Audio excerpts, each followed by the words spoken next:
नमस्कार, शहर का संग्राम आप देख रहे हैं और आपके साथ मैं हूं पुनीत।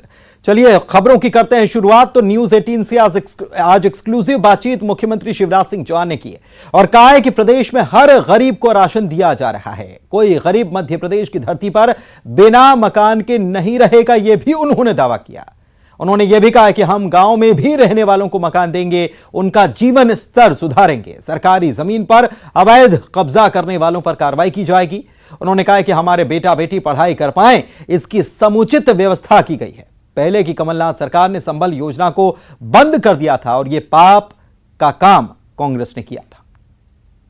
जहां तक राष्ट्र का सवाल है, देश को सबसे ऊपर रखते हुए देश का मान सम्मान और गौरव और शान मोदी जी ने बढ़ाई है पूरी दुनिया में। और मुझे विश्वास है कि मोदी जी के नेतृत्व में भारत विश्व गुरु होगा। कानून और व्यवस्था के साथ खिलवाड़ करने वालों के खिलाफ हमने कड़ी कार्रवाइयां की है। कमलनाथ जी हमेशा यही कहते रहते थे, मैं क्या करूं, मेरे पास पैसे ही नहीं है। हमेशा पैसा नहीं है, इसी का रोना रोया जाता था। हम कहते हैं हमारे पास पैसे की कमी नहीं है। शहरों का सुनियोजित विकास हम करेंगे, उसका पूरा रोड मैप हमने अपने संकल्प पत्र में प्रस्तुत किया है। मेरे शहरी विकास में शहर के दिल में गरीब की जगह होगी। कांग्रेस ने तो महापाप किया। कांग्रेस ने संबल योजना बंद कर दी थी, 2018 में मैंने बनाई थी। गरीब बहन अगर बेटा बेटी को जन्म देगी तो जन्म देने के पहले 4,000 रुपया और जन्म देने के बाद 12,000 रुपया उस बहन के खाते में डालेंगे, ताकि वो अपने बेटा बेटी को पाल भी सके, पोषण आहार दे सके और आराम भी कर सके। कि धन के अभाव के कारण किसी बच्चे की प्रतिभा कुंठित ना हो। और इसलिए हमने तय किया कि हमारे गरीब और निम्न मध्यम वर्गीय बेटा बेटियों का एडमिशन अगर मेडिकल कॉलेज में होता है, चिन्हित इंजीनियरिंग कॉलेज में होता है, IIT में होता है, लॉ कॉलेज में होता है और किसी संस्थान में होता है, तो हम उसकी फीस हम भरवाएंगे। शहर का विकास ऐसे होगा कि आने वाले समय में भी काम के लिए गरीब आए तो उसको रहने की जगह मिल जाए। मैं रहने की जमीन का मालिक हर गरीब को बनाऊंगा। तो एमपी में लोकतंत्र के महापर्व को लेकर मतदाताओं में आज उत्साह नजर आया। समय समाप्त जरूर हो चुका है, लेकिन इसके पहले उत्साहजनक तस्वीरें आज दिन भर में दर्ज हुई अलग अलग मतदान केंद्रों पर, क्योंकि पहले चरण का मतदान था।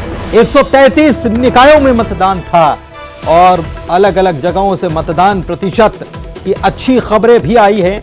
हालांकि कई जगहों पर बारिश की वजह से समय बढ़ाने की मांग करने तक की बात आई और यह भी बात सामने आई कि बारिश की वजह से मतदान कम दर्ज हुआ है, खासतौर पर शहरी क्षेत्रों में। लेकिन ग्रामीण जिला जो है, जिले स्तर की अगर बात की जाए तो 44 जिले थे जहां पर आज वोटिंग हुई है पहले चरण के निकाय चुनाव के लिए।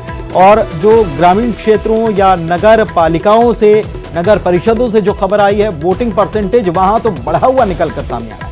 शहरी क्षेत्रों में मतदान प्रतिशत वहां से जरूर कम है, लेकिन ओवरऑल कितना प्रतिशत रहा है ये जब निर्वाचन आयोग की तरफ से प्रेस कॉन्फ्रेंस की जाएगी तब बात सामने आएगी।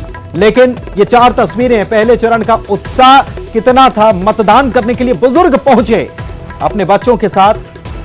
कहीं पर 116 वर्षीय बुजुर्ग पहुंचे, कहीं पर बुजुर्ग महिलाएं पहुंची और उनमें भी मतदान को लेकर उनकी जिम्मेदारी कितनी है मतदान की, ये भी वो समझ रहे थे और उत्साह भी उनके चेहरों पर नजर आ रहा था। बुजुर्गों में कितना जोश हाई था मतदान को लेकर, अपने शहर की सरकार को चुनने को लेकर। ये 4 तस्वीरें इस बात की गवाही दे रही।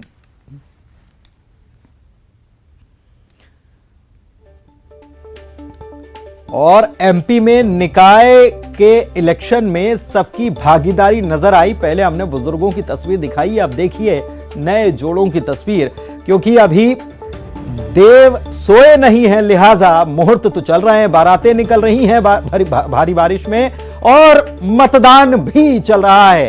1, 2, 3, 4 ये 4 तस्वीरें इस बात की गवाही दे रही हैं कि शहर की सरकार को चुनने के लिए, अपने नगर की सरकार को चुनने के लिए सबसे पहले मतदान करना है। इस बात को लोग भूले नहीं।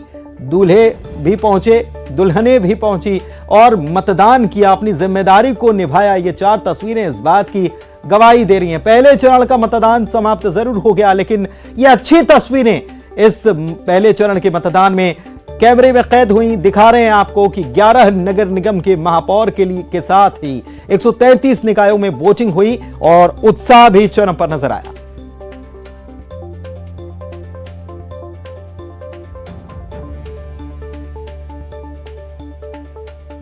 वहीं इंदौर में नगरीय निकाय चुनाव के पहले चरण के मतदान के दौरान दूल्हा शादी से पहले वोट डालने पहुंचा। शहर के विवेकानंद स्कूल में बने पोलिंग बूथ पर शादी से पहले दूल्हा अपने मत का इस्तेमाल करने मतदान केंद्र गया और मतदान भी किया।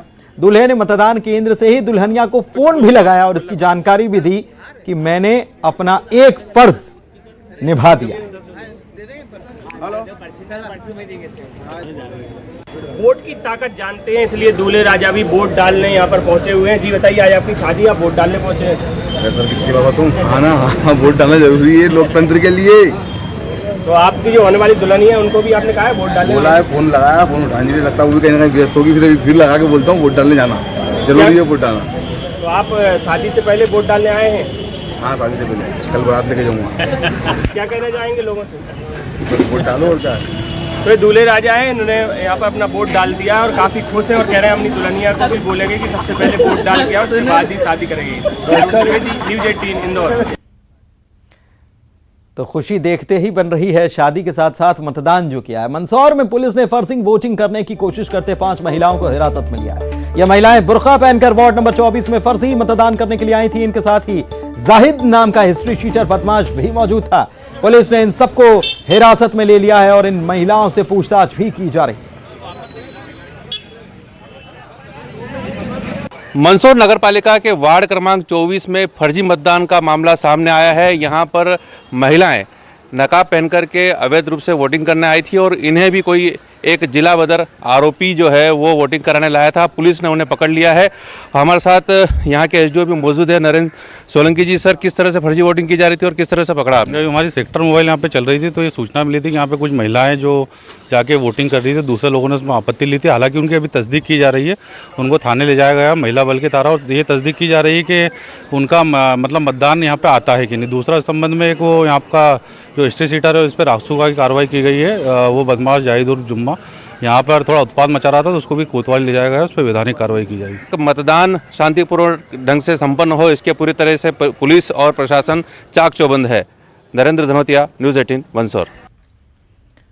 और नगरीय निकाय के पहले चरण के मतदान में लोगों ने बढ़ चढ़कर हिस्सा लिया, अपनी जिम्मेदारी निभाई। आम लोगों के साथ जहां खास लोगों ने वोटिंग की तो वहीं राजधानी में साधु संत भी अपने मताधिकार का प्रयोग करने के लिए पोलिंग बूथ पर पहुंचे थे। काली मंदिर के संत शिवदास महाराज की अपील पर साधु संतों ने 74 बंगला स्थित वीआईपी पोलिंग बूथ पर मतदान किया। उनसे बात की हमारे संवाददाता। आम और खास ही नहीं बल्कि साधु संत भी इस समय लगातार अपने मताधिकार का इस्तेमाल करने के लिए पोलिंग बूथ पहुंच रहे हैं। आप 74 बंगले स्थित पोलिंग बूथ पहुंचे, मताधिकार का आपने इस्तेमाल किया, क्या कहेंगे साधु संत होने के नाते? हम अब क्या हो गया, एक वोट देना था तो दे दिए हैं। अभी जिनकी जैसे किस्मत होगी वैसा अपना कार्य इनका सफल मिलेगा, है ना। क्या देख के दिया, क्या मुद्दे रहे होंगे आपके दिमाग में? हमारे कुछ नहीं रहे। देखो भैया, मुद्दे को हम क्या लेके चलेंगे? परिचय पत्र बना है यहाँ का और दान करना है, एक वोट दान कर दिया। अच्छा, दान किया है। हाँ। क्या लगता है, क्या सुधार होना चाहिए आपके जो वार्ड है आपका? अब सुधार तो बहुत कुछ होना चाहिए, है ना। गरीबों को बेचारों को न लाइट मिलती, न पानी मिलता ढंग से है। जो समस्या तो ये हम खुद ही भोग तो रहे हैं। हमारे पास तो देखो न लाइट है न पानी है ढंग का, है ना। फिर भी ये आके अपना दे दिए, एक दान कर दिए जिसको। ये बताइए, क्या अपील करेंगे जनता से वोट डालने को लेकर, क्योंकि धीमी गति देखी जा रही है वोटिंग की? हम कुछ नहीं कह सकते इसमें। अपील तो करेंगे ना कि ज्यादा से ज्यादा लोग वोट डालें? हाँ, ये डालें बिल्कुल, ज़्यादा से ज़्यादा लोग, इसमें कोई और दो राय की बात नहीं है ना। बिल्कुल। ये थे जो काली मंदिर है उसके पुजारी हैं, जो कि इसी वार्ड में रहते हो। यही कारण है कि यहाँ पे जो है अपनी वोटिंग का जो इस्तेमाल करने के लिए यहाँ पर पहुँचे हुए थे। कैमरामैन संजय नामदेव के साथ मनोज राठौर, न्यूज़ 18 भोपाल।